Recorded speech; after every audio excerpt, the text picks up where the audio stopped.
매일 아침 꼭 챙겨야 할 뉴스 딱 3개만 골라서 깊게 들여다봅니다. 뉴스 세계 시간인데요. 오마이뉴스의 곽우신 기자 모셨습니다. 어서 오세요. 네, 안녕하세요. 그리고 박지훈 변호사 모셨습니다. 어서 오세요. 안녕하십니까. 네, 자, 첫 번째 뉴스 가볼까요? 네, 이스타항공의 창업주인 이상직 더불어민주당 의원이 어제 긴급 기자회견을 열고 탈당을 선언했습니다. 최근 이스타항공의 대규모 정리해고 논란과 편법 승계, 차명재산 의혹까지 불거지면서 이 당의 윤리감찰단 조사 대상으로 회부된 지 9일 만이었는데요.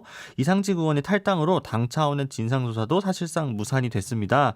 본인은 억울하다는 입장을 밝히면서 더 이상 당에 폐를 끼치지 않겠다, 잠시 당을 떠나 있겠다라고 탈당 배경을 설명을 했는데요.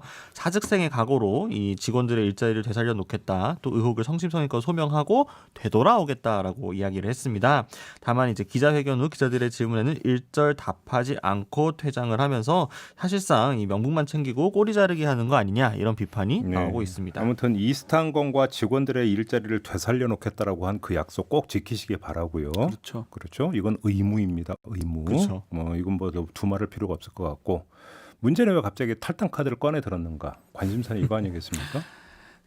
제명 김홍걸 의원은 제명이 됐습니다. 네. 윤리감찰단 작동하는 걸로 했고요. 예.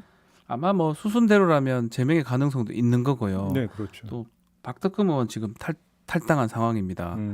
그걸 봤던 것 같아요. 제명까지 가느니 탈당을 하면 의원직도 유지가 되고 또 당한테도 피해를 덜 줄 수 있다라는 네. 판단을 하고 탈당을 한 것으로 보입니다. 그러니까요. 바로 그건데 탈당할 생각이었으면 일찌감치 할 수 있었던 거잖아요. 벌써 했었어요. 그러니까 김홍걸 의원이 지명되는 걸 보면서 그다음에 아주 공개적으로 또 이상직 의원에 대한 중징계가 예고가 됐었잖아요. 그래서 신동근 최고위원도 제가 인터뷰에서 아주 이제 거의 예고하다시피 제명에 했던 거죠. 가까운. 네. 그럴 거면 그때 그냥 탈당 카드 꺼내면 되는 건데 왜 이제 와서 꺼냈는가? 관심 궁금한 건 이건데 박덕흠 의원이 하는 걸 보고 따라했다, 이렇게 봐야 되는 겁니까? 그렇죠. 예, 사실상 그렇죠. 박덕흠 의원이 이제 탈당을 선언을 하게 되면서, 그러니까 바로 이제 그 이후부터 나오는 게 기자들이 당 지도부나 관련된 회의에서 이제 물어보게 되면은 이미 탈당한 사람이기 때문에 선뜻 이제 말하기가 어렵다라는 식으로 이제 바로 명분이 생겨. 당 입장에서도 관련해서 입장을 표명하지 않을 만한 이제 거리가 생기는 거거든요. 어제 김종인 위원장도 방송기자 토론 클럽에서 비슷한 질문이 박덕흠 의원 관련해서 나오니까 바로 이렇게 선을 긋는 모양새 보였거든요. 마찬가지로 지금 이상직 의원, 물론 탈당 과정에서 그 지도부하고 교감은 없었던 것으로 정황상 보입니다만, 하고 나니까 바로 이제 허영 대변인이나 이제 관련 지도부에서 질문이 나오게 되면은 이제 이미 탈당한 사람이기 때문에 당장 이제 민주당 입장에서 공식적인 입장을 표명할 일이 안 해도 되는 명분이 생긴 거잖아요. 확실히 당에 대한 부담은 줄었죠. 그렇죠. 그러면서 본인도 어쨌든 이 살 길 나름 마련하고, 당 입장에서도 이게 좀 리스크를 좀 회피해둘 수 있고, 그러니까 서로가 어떻게 보면 정치적으로 윈윈한 거죠. 네. 이 공무원 같은 경우는 이제 징계 대상자 같은 경우는 퇴직이나 이런 걸 못하게 돼 있습니다. 징계 처분 다 받고 그렇죠. 갈 수도 돼 있는데, 국회의원은 지금 징계나 이런 게 예상 딱 되면 탈당을 탁 해버리면 아무런 처벌이 없는 거거든요. 퇴직도 아니잖아요. 의원직은 그대로 유지가 그러니까요. 네. 퇴직도 하지 않으면서 의원직은 유지되고 아무런 처분이나 처벌을 받지 않는 상황이니까 사실상 이 부분도 좀 문제가 있다고 봐야 될 것 같습니다. 근데 지도보고 상의 안 한 건 맞대요? 그러니까 이제 여러 번 물어보기도 했는데 답을 하지 않기도 했고, 지도부 쪽에 이제 익명으로 취재를 해본 결과는 별로 사전에 알았던 정황은 별로 없습니다. 아마 잘 기습적으로 단독으로 감행한 게 아닌가. 교감은 있었을 수도 있지 않을까 생각이 드는데요. 그거는 지도부가 정말 그러면 모르고 있었을까? 그러면 아니면 했을 때 그렇게 탈당에 대해서 이렇다 저렇다 이야기라도 해야 될 거 아닙니까? 그렇죠. 지도부가 그냥 가만히 있는 거죠. 물론 이제 기자들한테 익명으로라도 그냥 몰랐다라고만 이야기만 하고, 사실 내부적으로 교감이 있었을 수도 있겠죠. 근데 어쨌든 사실은 탈당이니까 지도부가 알았다라면 그림이 안 그려지는 거죠. 탈당은 자기가 나가는 거잖아요. 근데 지도부가 알았다라면 짜고 친다는 이야기가 당연히 따라붙는 거예요. 그러니까 공식적으로는 모른다고 해야 되고, 그냥 교감이 됐다고 공식적으로 말할 수가 없는 거죠. 근데 손혜원 전 의원이 탈당할 때는 그 기자회견 자리에 이제 홍영표 당시 원내대표까지 기자회견 장에 있으면서 같이 이제 어쨌든 그 교감이 있는 상태에서 탈당을 한 거였어요. 조금 손혜원은 맥락은 좀 다르긴 하지만요. 그렇죠. 아무튼 이제 박덕흠 의원이 탈당을 했기 때문에 내가 탈당을 해도 국민의힘에서 뭐라고 못할 거다. 그렇죠. 이런 식으로 판단했을 수는 있는 거겠죠. 두 당이 이제 서로한테 할 말이 좀 궁색해졌죠. 네, 그런 거요. 네. 아이고, 자, 두 번째 뉴스로 넘어가죠. 네, 방송통신심의위원회가 디지털 교도소의 접속을 차단하기로 결정을 했습니다. 이 방통위통신심의소위원회가 지난 14일 회의에서는 사이트는 유지하면서 이 불법 정보 17건에 대해서만 접속을 차단하기로 했었었는데 23일 재심의에서는 앞선 결정이 뒤집혔습니다. 접속 차단에 대한 찬성이 2대 3에서 4대 1로 바뀐 건데요. 네. 이전까지 이제 디지털 교도소가 최근 신상 정보 공개됐던 한 대학생이 목숨을 끊은 경우도 있었고 한 대학 교수가 무고하게 신상이 공개됐던 점 등이 드러나면서 큰 논란이 일고 있죠. 최초 운영자는 사이트 운영권을 그래서 타인에게 넘겼는데 인터폴을 통해서 베트남에서 검거되기도 했습니다. 그래서 방심위가 이번 결정을 두고 왜 이전 결정이 이번과 달라졌는지 좀 논란이 일고 있습니다. 그러니까 이럴 거면은 애당초 그냥 접속 차단을 했어야 되는 거 아니에요? 결정을? 그때부터 했었어야 되는데. 근데 이제 내부적인 그 규정 같은 거 보면은 그런 불법 혹은 차단이 될 만한 정보가 75% 이상이라는 기준이 있다라고 합니다. 그런 기준이 있대요. 네, 이 기준을 넘어야만 이제 차단 전체를 예를 들면 저희가 뭐 일간베스트라든가 문제가 되는 사이트에 게시물들을 삭제하거나 차단하는 조치를 요구를 하기는 하더라도 전체 차단으로 가는 경우는 좀 약간 드문 경우긴 하거든요. 특히나 그 당시에는 좀 이 디지털 교도소라는 공간 자체에 약간의 공익성이라든가 이런 부분 고려가 됐고 또 운영자가 바뀐 상태에서 자율적인 규제를 기대를 하고 요 17건을 지정해서 이거를 이제 삭제 혹은 차단 조치를 하라고 요구를 했는데 자율적으로 이거를 관리하기가 어렵겠다 이런 판단이 들게 되면서 근데 지금 이 논란의 핵심은 이 디지털 교도소 게시물 중에서 몇 퍼센트가 불법성이냐가 아니라 이 사이트의 취지 자체가 지금 법질서에 맞는 거냐 이거였잖아요. 맞지 사실. 않죠. 기본적으로 그런 논란이 계속 됐었고요. 네. 사실은 확정 판결 난 게 아닙니다. 뭐 무죄 추정의 원칙이라든지 그러니까. 반할 여지가 상당히 커요. 그냥 막 올려버리는 거니까요. 그럼 그 게시물 자체가 거의 대부분이 불법이라고 봐야 되는 거잖아요. 거의 다 불법이죠. 그러니까 75%라고 하는 어떤 그 기준이 있다고 하는 것도 사실은 이게 설득력 있는 주장은 아닌 거죠. 사실 지금 결정을 그때쯤 했었어야 되지 않을까 생각이 듭니다. 네. 왜냐하면 17개만 불법이 아니에요. 전체적으로 불법적 취지가 상당히 많다고 봐야 될 것 같은데 네.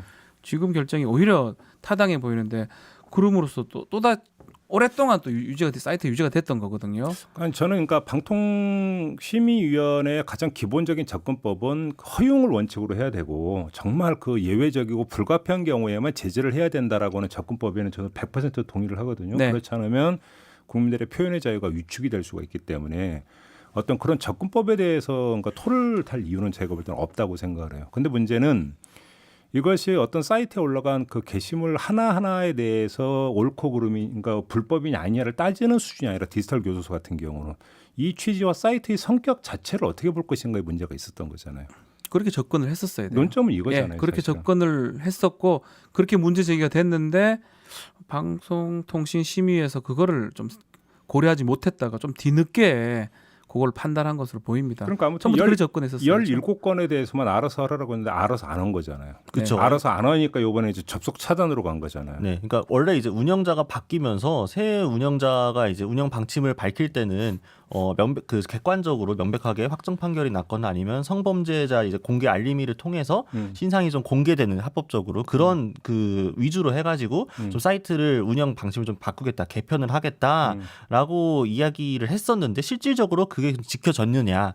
어떻게 보면은 방심위 차원에서는 한 번의 기회를 준 거였는데 그 기회를 제대로 살리지 못했기 때문에 이렇게 좀 더 강한 규제 조치를 나간 게 아닌가 이렇게 싶기도 알겠습니다. 합니다. 자, 그 정도라고요. 좀 마지막 뉴스. 자, 지금부터 이걸 좀 본격적으로 이야기를 해야 될 것 같은데요. 북한군은 이건 만행이라고 표현을 할 수밖에 없습니다. 그렇죠. 네.